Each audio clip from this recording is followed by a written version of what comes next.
ఇద్దరు ఒకప్పుడు ప్రత్యర్థులు, ఇప్పుడు మిత్రపక్షాలకు నేతలు. మరి ముఖ్యంగా డిప్యూటీ సీఎం పవన్ కళ్యాణ్ తాలూకా ఒకరు పవన్ గెలుపునకు తీవ్రంగా శ్రమిస్తే మరొకరు పిఠాపురంలో పవన్ నాయకత్వానికి జై కొట్టారు. గతంలో ప్రత్యర్థులుగా తలపడిన ఇద్దరు ఇప్పుడు పవన్ తో కలిసి నడిచేందుకు సై అంటున్నారు. పాత ప్రత్యర్థులు కొత్తగా చేతులు కలపడానికి సిద్ధపడటమే హాట్ టాపిక్. ఉప్పు నిప్పులా మెలిగిన ఆ ఇద్దరు పొలిటికల్ గా ఎలా ముందుకు వెళ్తారు? డిప్యూటీ సీఎం పవన్ ఆ ఇద్దరి మధ్య ఎలా సయోధ్య కుదర్చగలిగారు అన్నది ఇప్పుడు ఇంట్రెస్టింగ్.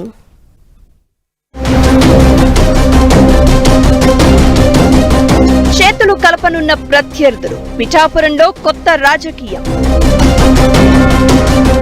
మాజీ ఎమ్మెల్యేలు ఇద్దరు ఇప్పుడు కొత్త ఎమ్మెల్యే తాలూకా. డిప్యూటీ సీఎం పవన్ కళ్యాణ్ ప్రాతినిధ్యం వహిస్తున్న పిఠాపురం నియోజకవర్గంలో రాజకీయ పునరేకీకరణ ఆసక్తికరంగా మారింది. అసెంబ్లీ ఎన్నికల్లో బంపర్ విక్టరీ సాధించిన పవన్ ఇప్పుడు పిఠాపురంలో తన స్థానం సుస్థిరం చేసుకునే దిశగా అడుగులు వేస్తున్నారు. అందుకే ప్రత్యర్థి పార్టీలోని నేతలను ఆకర్షిస్తున్నారు. వైసీపీకి చెందిన మాజీ ఎమ్మెల్యే పెండం దొరబాబును జనసేనలో చేర్చుకునేందుకు గ్రీన్ సిగ్నల్ ఇచ్చిన పవన్ మాజీ ఎమ్మెల్యే వర్మతో ఆయన చిరకాల రాజకీయ ప్రత్యర్థిని కలిపి నయా రాజకీయానికి తెర తీస్తున్నారు అంటున్నారు. పిఠాపురం ఎమ్మెల్యేగా పవన్ ఎన్నికైనప్పటి నుంచి ఇక్కడ రాజకీయం చాలా ఆసక్తికరంగా మారింది. తన గెలుపు కోసం విశేషంగా కృషి చేసిన టీడీపీ నేత మాజీ ఎమ్మెల్యే వర్మకు ఎంతో ప్రాధాన్యమిస్తున్నారు పవన్. వర్మను అవమానించేలా ఎవరు మాట్లాడినా సహించేది లేదని ఇదివరకే గట్టి సందేశమిచ్చారు. ఇక పిఠాపురం అభివృద్ధి కోసం వర్మ సలహాలు సూచనలు తీసుకుంటున్నారు.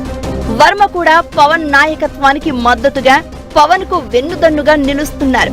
ఈ క్రమంలో తనతో విభేదించిన జనసేన క్యాడర్ ను కూడా లైట్ తీసుకుంటున్నారు వర్మ.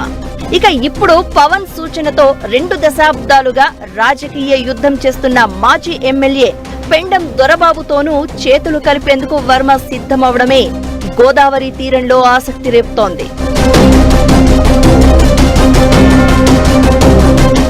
మాజీ ఎమ్మెల్యేలైన వర్మ, దొరబాబు పిఠాపురంలో ఉప్పు నిప్పుల రాజకీయాలు నెరిపారు. ఒకరిపై ఒకరు పోటీకి దిగారు.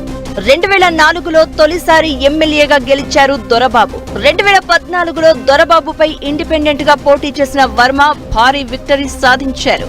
ఇక 2019లో వర్మపై ప్రతీకారం తీర్చుకున్నారు దొరబాబు. ఇక గత 5 ఏళ్ల నుంచి పిఠాపురం వేదికగా ఈ ఇద్దరి మధ్య పెద్ద రాజకీయ యుద్ధమే జరిగింది. వైసీపీ ఎమ్మెల్యేగా దొరబాబు, టీడీపీ ఇన్ఛార్జ్ గా వర్మ తగ్గేదలే అన్నట్లు రాజకీయాలు చేశారు.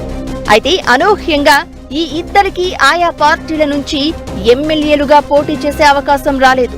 పొత్తుల్లో భాగంగా జనసేనాని పవన్ కు మద్దతుగా వర్మ పోటీ నుంచి తప్పుకుంటే, ఎమ్మెల్యేల మార్పుల్లో భాగంగా తొలివేటు దొరబాబుపైనే వేసింది వైసీపీ.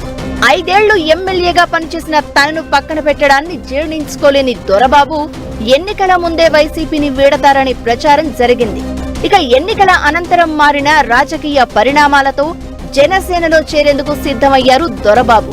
ఇదే సమయంలో తన రాజకీయ ప్రత్యర్థి వర్మతో రాజీకి ప్రయత్నించడం రాజకీయంగా ఆసక్తి రేపుతోంది. పిఠాపురంలో ప్రతిపక్షమే లేకుండా చేయాలనే వ్యూహంతో అడుగులు వేస్తున్న పవన్ మాజీ ఎమ్మెల్యే దొరబాబు చేరికకు గ్రీన్ సిగ్నల్ ఇచ్చినట్లు చెప్తున్నారు. దొరబాబుతో పాటు ఆయన అనుచరులు కూడా భారీగా చేరే అవకాశం ఉండడంతో పిఠాపురం నియోజకవర్గంలో జనసేన బలమైన శక్తిగా ఆవిర్భవించనుంది అంటున్నారు. మరోవైపు దొరబాబు జనసేనలో చేరిక విషయంలో టీడీపీ కూడా ఎలాంటి అభ్యంతరం చెప్పలేదని టాక్. వైసీపీ నుంచి ఎవరు వచ్చినా చేర్చుకునే విషయంలో కూటమి పార్టీలు 3 చర్చించుకోవాలని గతంలో నిర్ణయించాయి. దీంతో వైసీపీ నుంచి ఏ నేత వచ్చినా కూటమిలో చర్చిస్తున్నారు. పిఠాపురం మాజీ ఎమ్మెల్యే దొరబాబు విషయంలోనూ ఈ చర్చ జరిగినట్లు చెప్తున్నారు. డిప్యూటీ సీఎం పవన్ పై భరోసాతో దొరబాబు చేరికపై ఎలాంటి అభ్యంతరం వ్యక్తం చేయడం లేదట మాజీ ఎమ్మెల్యే వర్మ. దీంతో రాజకీయ ప్రత్యర్థుల మధ్య వైరానికి పులు స్టాప్ పడినట్లయింది. అయితే మాజీ ఎమ్మెల్యేలు చేతులు కలిపేందుకు సిద్ధమైన దిగువ స్థాయి క్యాడర్ కలుస్తారా లేదా అనేదే ఇప్పుడు చర్చనీయాంశమవుతోంది.